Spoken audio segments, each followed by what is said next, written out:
All right, it is 2025, 10 of the 7th of October, approximately 11:38 p.m. Continuing with Chapter 4 problems. This one being 4-6. This one's on chip testing, and there's actually a famous example of like bulb testing that's used for probability theory, so this one's kind of similar, but ultimately not. But it starts out this way. Professor Diogenes, which I think is rather laughable, the idea of Diogenes ever being patient enough to kneel for tenure or anything like that is, I think, kind of funny. But so Professor Diogenes has n supposedly identical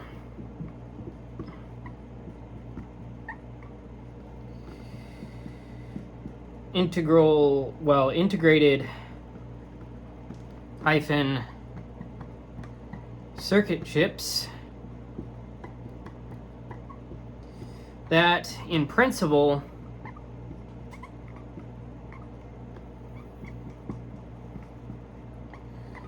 are capable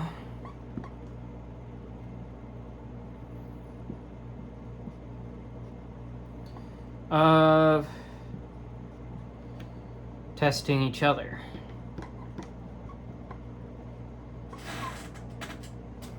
You might be able to see it in the lecture notes here. I don't know. But I like to write it out. Testing each other.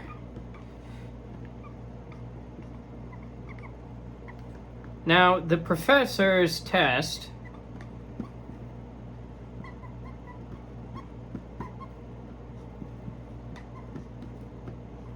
jig accommodates, professor's test jig, so this thing accommodates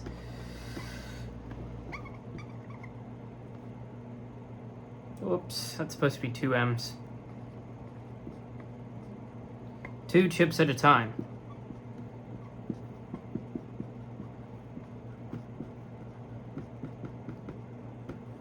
When the jig is loaded, the jig is not up, but the jig is loaded.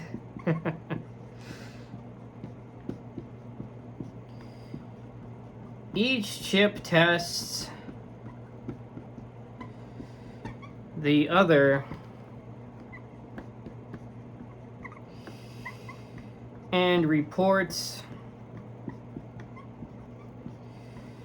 whether it is good or bad.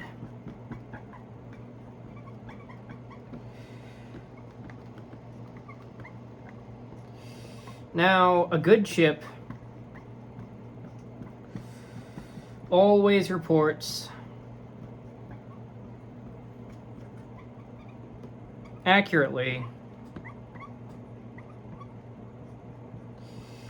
whether the other chip is good or bad.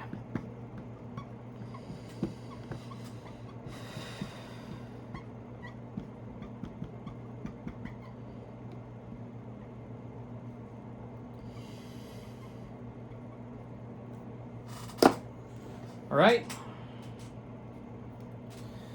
So let's move on. Well, there's more to this problem statement. So yes, a good chip always reports accurately whether the other chip is good or bad. But yeah, this is almost exactly like the probability problem of false positives. Not the bulb problem, but the problem of false positives. But the professor cannot trust, and you'll see what I mean here, the answer of a bad chip, right? So there it is.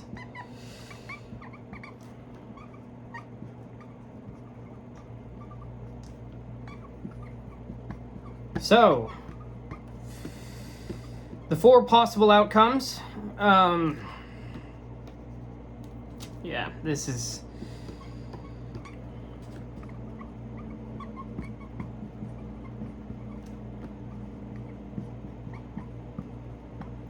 4 possible outcomes of a test are as follows.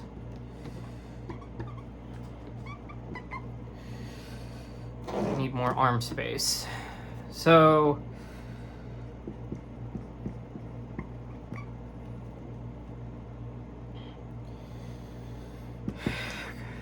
we have this nice handy dandy table here, which is chip A says B is good.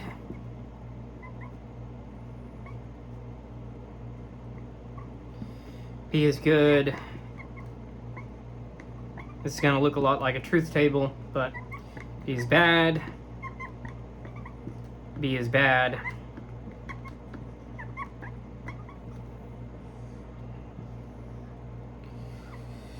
Chip B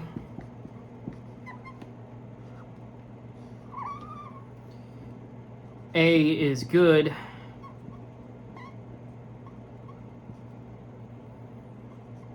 Chip B, A is bad.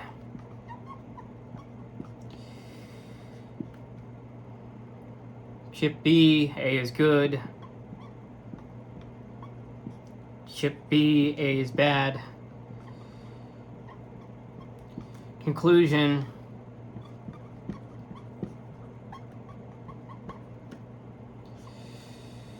Conclusion. Both are good. Or both are bad.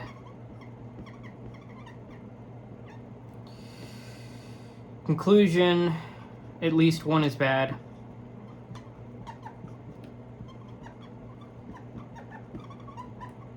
Conclusion, at least one is bad. Conclusion, at least one is bad. That's not all, folks. We still have more to this. Let me take a swig of this real quick. So this is broken down into multiple parts.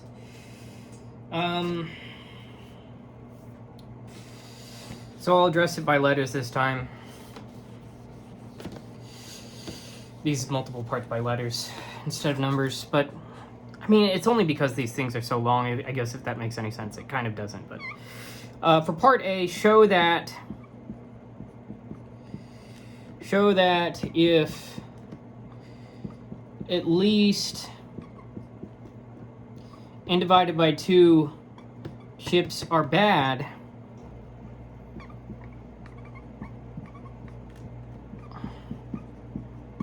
the professor cannot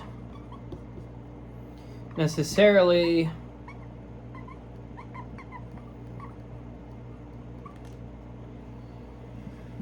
determine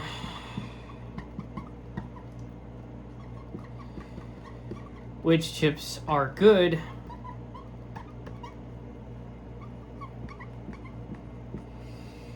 using any strategy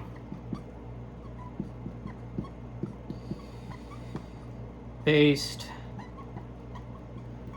on this kind of pairwise test. And what's interesting is that there's, like, I mentioned there earlier, that false positive test in probability theory. Well, that's definitely a thing that one should keep in mind when looking at this, because it's very similar, but you know, we're obviously approaching this from a perspective of algorithm analysis, not necessarily probability theory. Assume that the bad chips can conspire to fool the professor. That's funny. What is this, like it's kind of like 2001: A Space Odyssey, which, spoiler alert, the computer's the bad guy ish. Daisy, give me your answer too. Okay, so that's that first part. The second part, and we'll state these again as we go through and look at how we solve them, but so we first conspire that part, but there's more to part A, which is now you will design an algorithm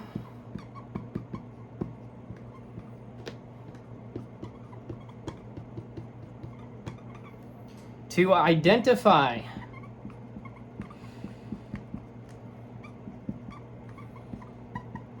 which chips are good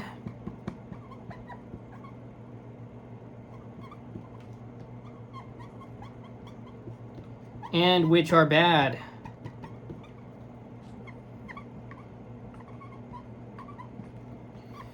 Assuming that more than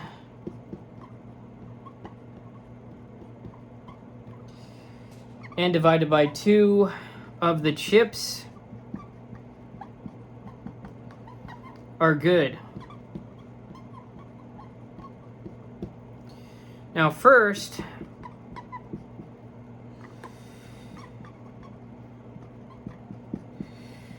you will determine how to identify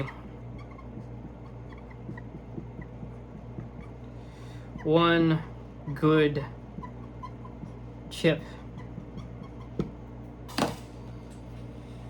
All right, so that's pretty much it for part A. For the problem statement. Now let's move on and see what part B has to say. So we're going to look at all of these, and then I'm going to say some intuition on it before getting into each of them more rigorously. So for part B, we have show that the floor function of n divided by 2 pairwise tests are sufficient to reduce the problem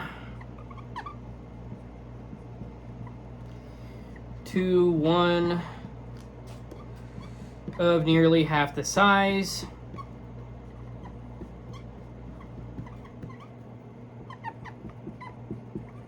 i.e., that is, show how to use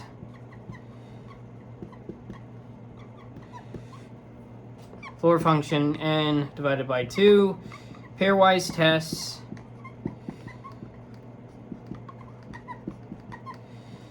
to obtain a set with nearly half the size, with at most with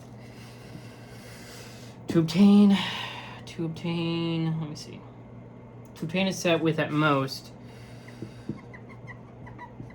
ceiling function n divided by 2 chips that still has the property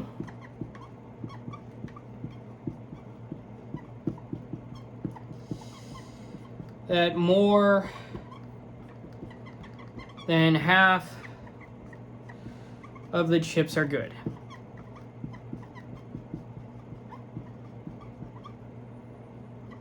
All right, so that's for part B. Now let's move on to part C.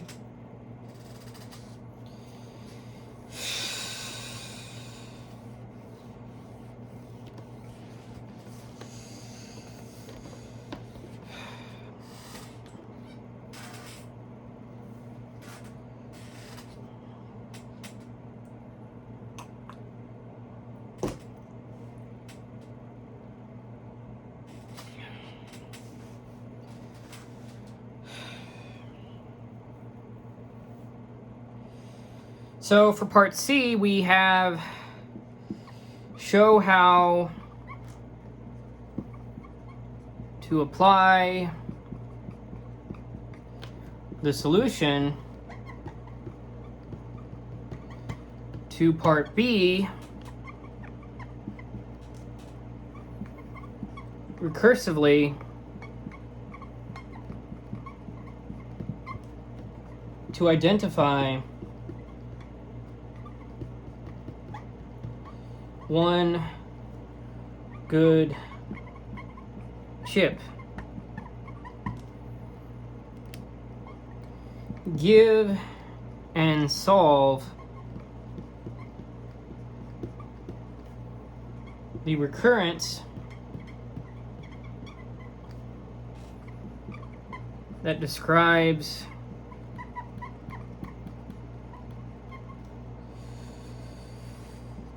the number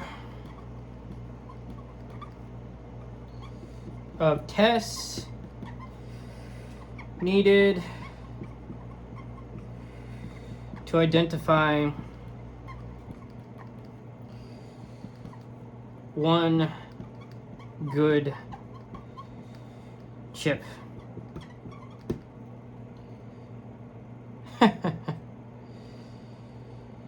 Right, and at this point you would have determined how to identify one good chip. So part D says, show how to identify, and identify all the good chips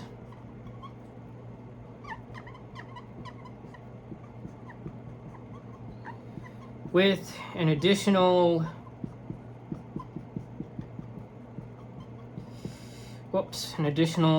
theta of n pairwise tests. Okay, so now let's approach this with some level of intuition insofar as we can. So if bad chips are at least half and they collude, they can mirror the behavior of the good half. So transcripts of any testing strategy cannot distinguish which half is truly good. Now, when the bad chips are a strict majority, we can pair chips arbitrarily and discard any pair that disagrees since it contains a bad chip. Now, if both in a pair say good, we keep just one representative. This preserves the strict majority among survivors and halves the instance size with only floor function of n divided by 2 tests. So recursing yields one certified good chips if we follow this. So a single known good chip then classifies everyone else in one pass. Which sounds a bit like rambling, but trust me, it'll make sense here in a moment if it doesn't already. So let me go ahead and get to explaining more rigorously exactly how this manifests with each part of the problem and each part of the parts of the problem, right? So, yes. Okay. So for part A, we're looking at the impossibility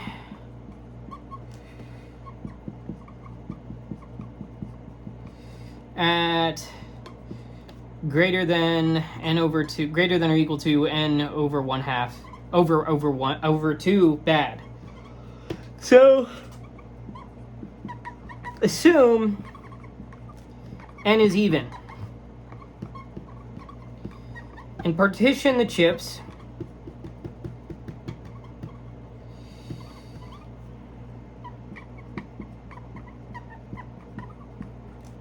into 2 sets, G and B of size n over 2. Okay? Now let's consider 2 worlds. Consider 2 sort of possibilities. Let's consider 2 worlds. In this case, we'll just call them worlds. Realities.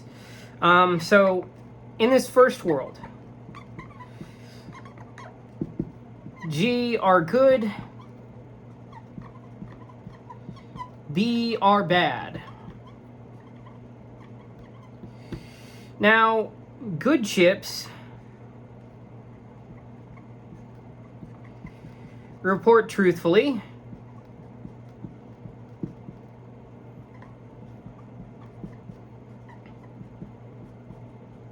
Bad chips, not so much. They collude. They collude to mimic the behavior.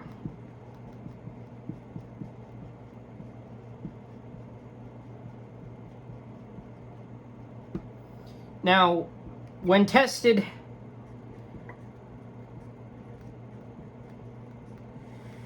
against members of B, they both say good, and against G, they say bad. Right. So that's it for World 1. Now let's take a look at World 2. We have ourselves a crisis on 2 Earths. No, but in this case, in World 2,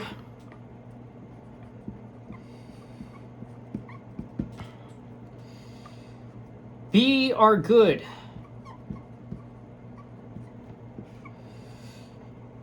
G are bad. Now, the open parentheses, truly, close parentheses, right? So, insofar as we can discern, good set B produces the same pattern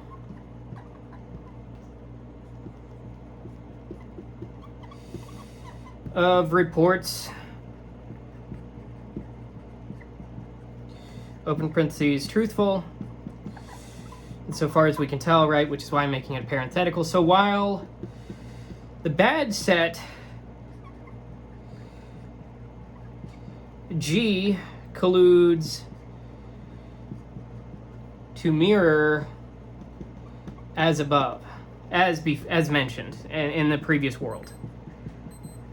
Oh, just past the 12 a.m. mark. We are now in a new day. Happy New Year! No, not really. Okay. So, with both World 1 and World 2 in mind, we can say that under any sequence,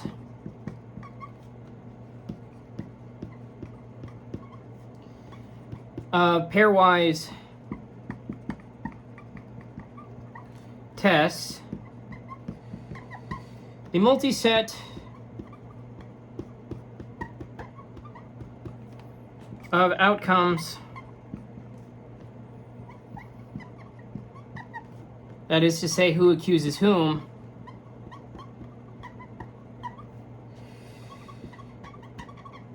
is identical. It's identical in the 2 worlds, right? It's the same pattern being played out, just with different labels. So, no strategy. Well, so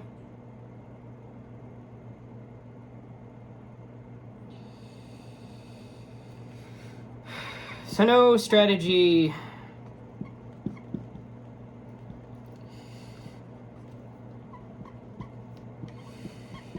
can distinguish which side is the good set.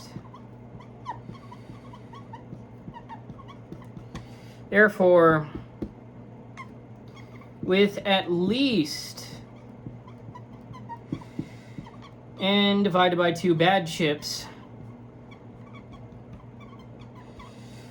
one cannot necessarily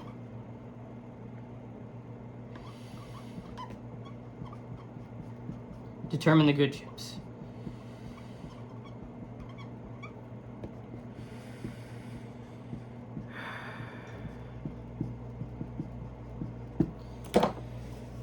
There's like different degrees of certainty and stuff like this going about this though, so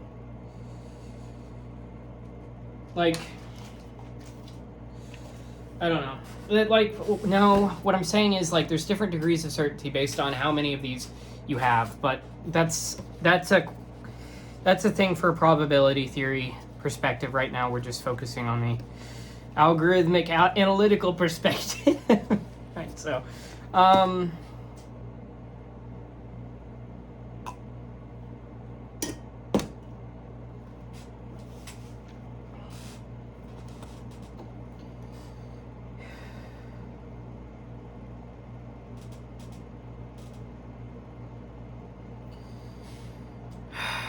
now moving on to part B.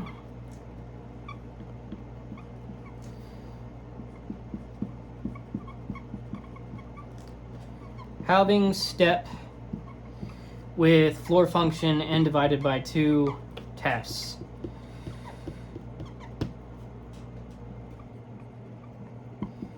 Pair the chips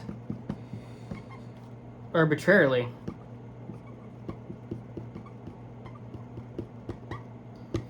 Now, so if n is odd, leave one unpaired.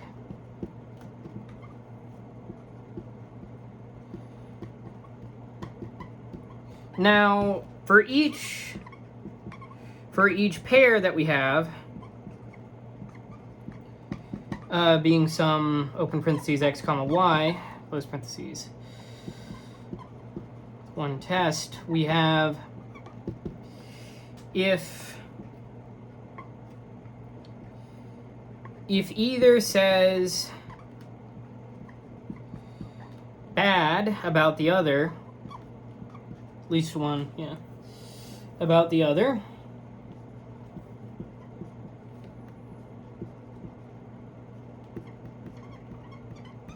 discard both. Safe, clean bet, right? Game over, man. Game over. If you've seen Alien, just nuke the entire site from orbit. Game over. Now, if both say good,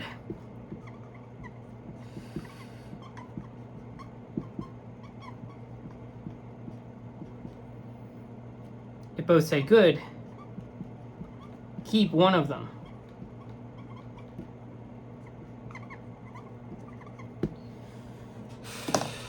So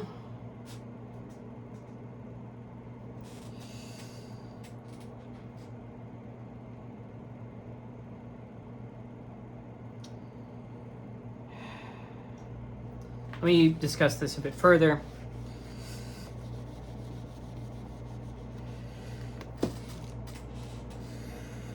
Let S be the set of survivors, not those survivors on that particular show, this one. So survivors plus the possible unpaired chip.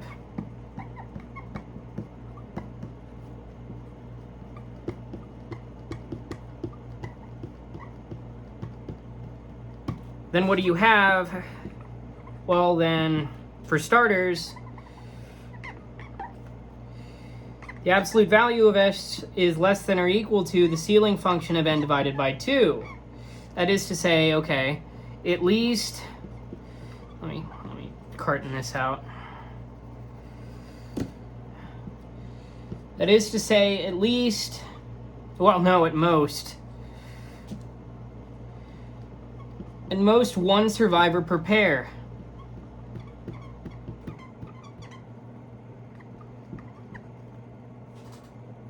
Pair, possibly one.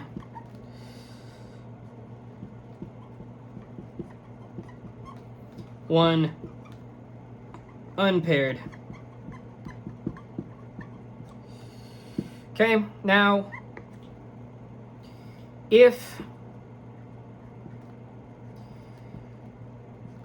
good chips are greater than n divided by 2 initially, then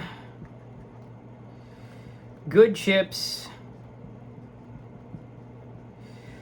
are a strict majority.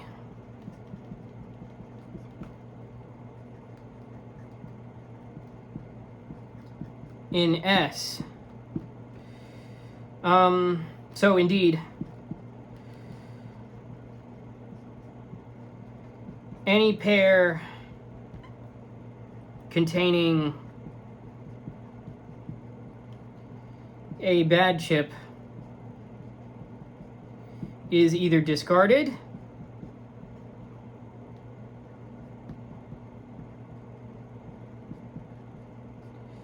or contributes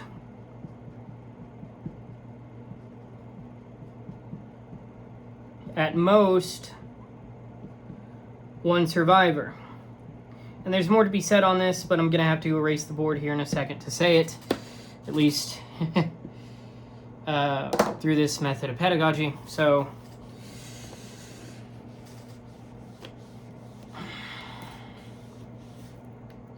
that is to say, continuing on from that previous point, pairs of two goods contribute exactly one survivor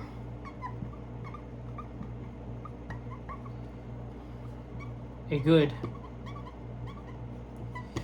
Counting shows that goods can't lose, shows goods cannot lose their strict majority. How would I say this?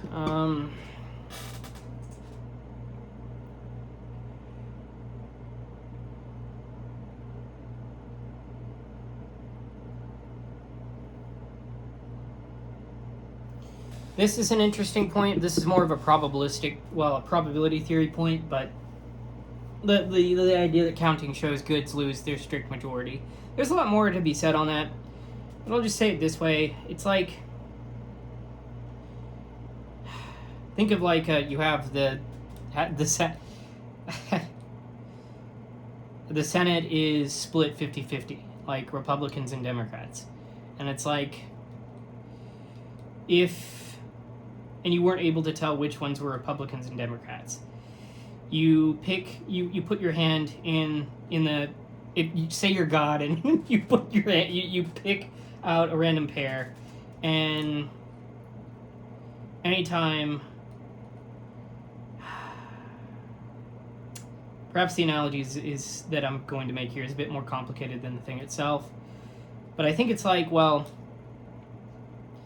it's like the things, the politicians in this case would say, like, oh, I'm obviously, well, the senators would say, I'm obviously a Republican because of these stances, I'm obviously a Republican of these stances because of these stances, so to speak, I'm pro-Second Amendment, blah, blah, blah, blah, blah, right? Well, it's like you could also have a Democrat that's just lying. Politicians lie, surprise, surprise, but, you know, if one of them is saying enough Republican things, it's like, well, that one is probably a Republican, and it's like you take out at least one of them, and so you're left with, and if both of them were Republicans, you're still left with a Republican. So it's like pairs of two goods contribute exactly one survivor, a good. And counting shows goods cannot lose their strict majority.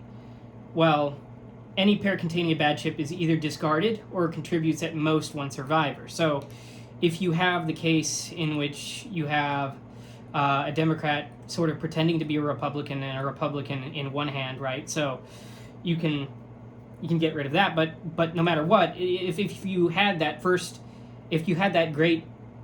strict majority there in the beginning, you're going to be reducing by that same probability. You're going to be reducing by the same likelihood on each of them as you scoop them out over time with that strict majority still intact. So that's sort of what I'm getting at with the counting shows goods lose their strict majority. There's more to be said on that, and there's more formalistic things to be said on that, but I think that'll be enough to suffice for now to say that exactly the flooring of n, the floor function of n over 2 tests are used. Right.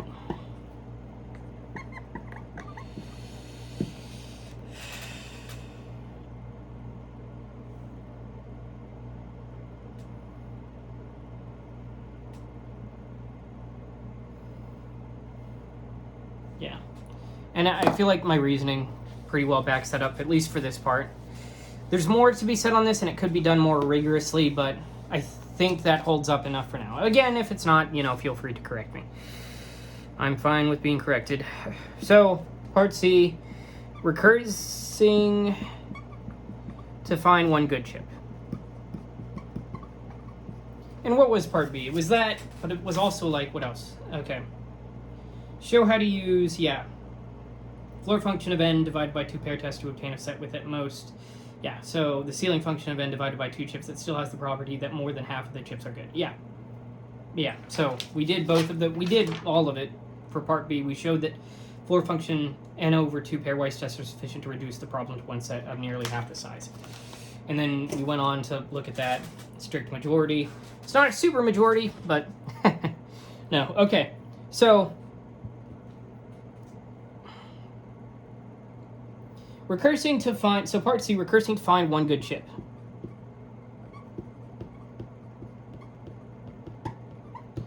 Now, so we'll apply what we found in part B recursively. So that's sort of like let S be the set of survivors plus the possible unpaired chip. Then we have the absolute value of S, and then, you know, so we apply part B recursively until one chip remains. So, you know, we're taking all of these, we're just scooping and we're scooping and we're scooping, right? So, and we'll call it G. I guess somewhat hopefully it's like, we'll call it G, in the hopes that it's good, I guess. Well, it depends on your perspective. But because the strict majority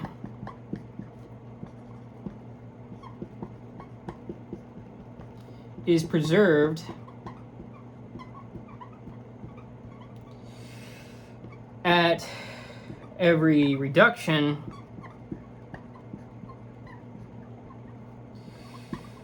G must be good. Like if you started out with like, you know, 55 Republicans and 45 Democrats in the Senate, whoa, whoopsies. Yeah. And you scooped at the same rate each time, taking like 5 out each at a time. Well, then, which one's going to have 5 more left at the end? Well, it's going to be the Republicans. So, because the strict majority is presented at every reduction, G must be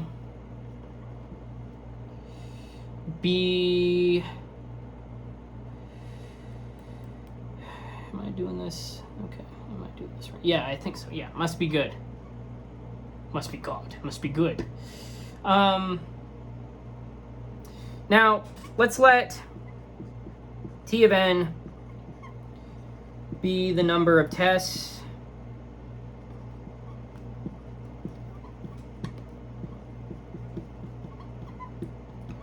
to find one good chip when the number that are good, when the number, okay, so when greater than n divided by 2 are good. Okay, and I'm going to erase it here in a second to move on to saying more things. So 3, 2, 1.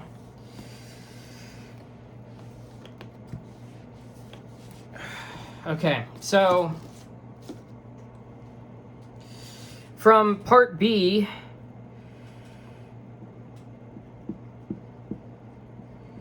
from D, T of n is equal to T of the ceiling function n divided by 2 plus the floor function of n divided by 2.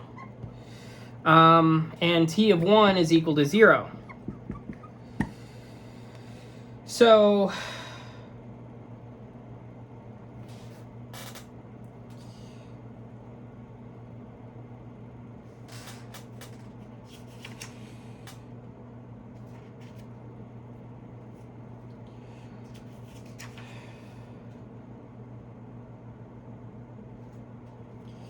let me go back to seeing exactly what C originally said, just to make sure.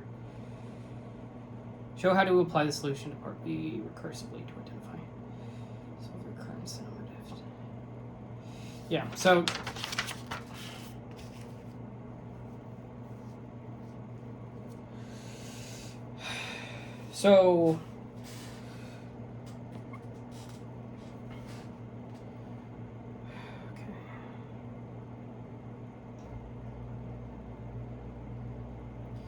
Well, from this, we can gather that the recurrence is likely to be T of n is equal to theta of n, looking at it, but we want to be able to say this with a degree of rigor, so proof by induction.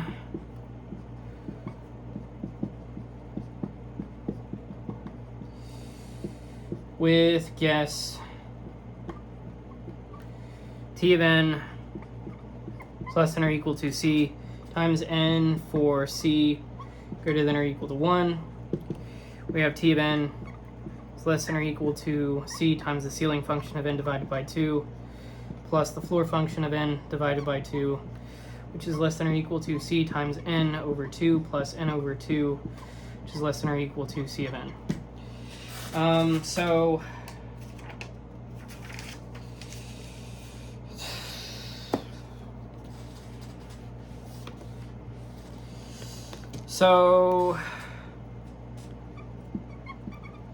Well, this is, keep in mind that was for C greater than or equal to 1, okay? Forgot to mention that, but at least for that part I forgot to mention that. Let me see. Technically I mentioned it, but okay, so I'm matching lower bound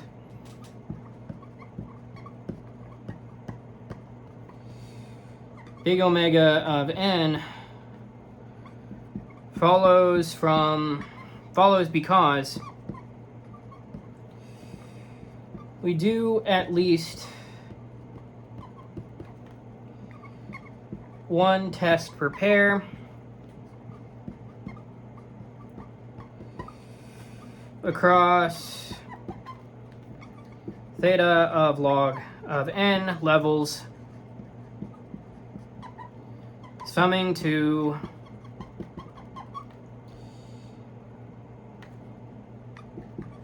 summation of the floor function n divided by 2 to the I, which is equal to theta of n.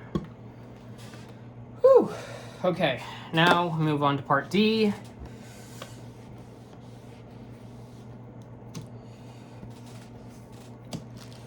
So for part D, we're looking at classifying all chips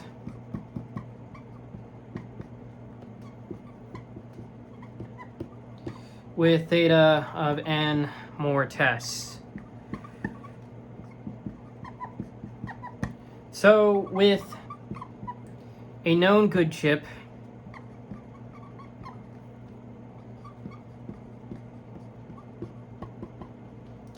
G, test G against every other chip once. Now each test is truthful since, well, because G is good. So one pass of n-1 tests labels all chips.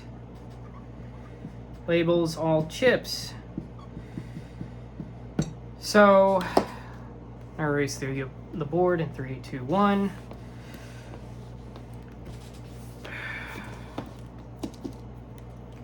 So the additional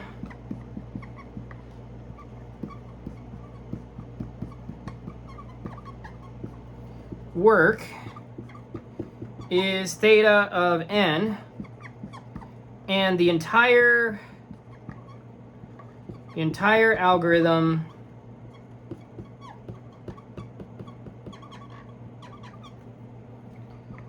uses theta of n tests overall.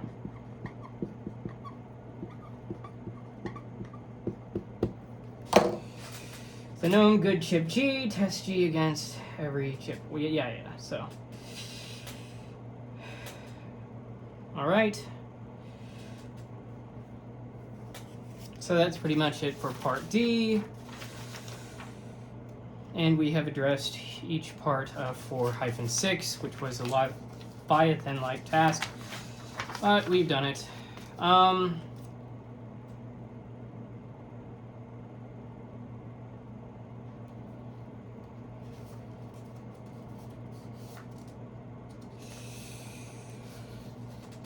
This has taken up 45 minutes for one problem. That's pretty crazy, man.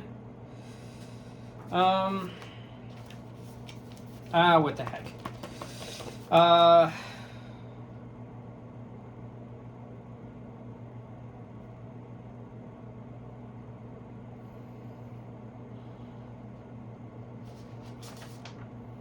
It's hard because I want to give each of these sort of the time and attention and also the energy that I have whenever I go into presenting them, but at the same time it's like, well, I've got to get it done, so it's kind of like,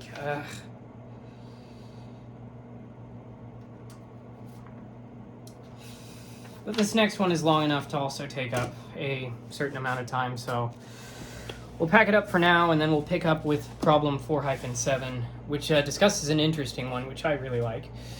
So that is it for now.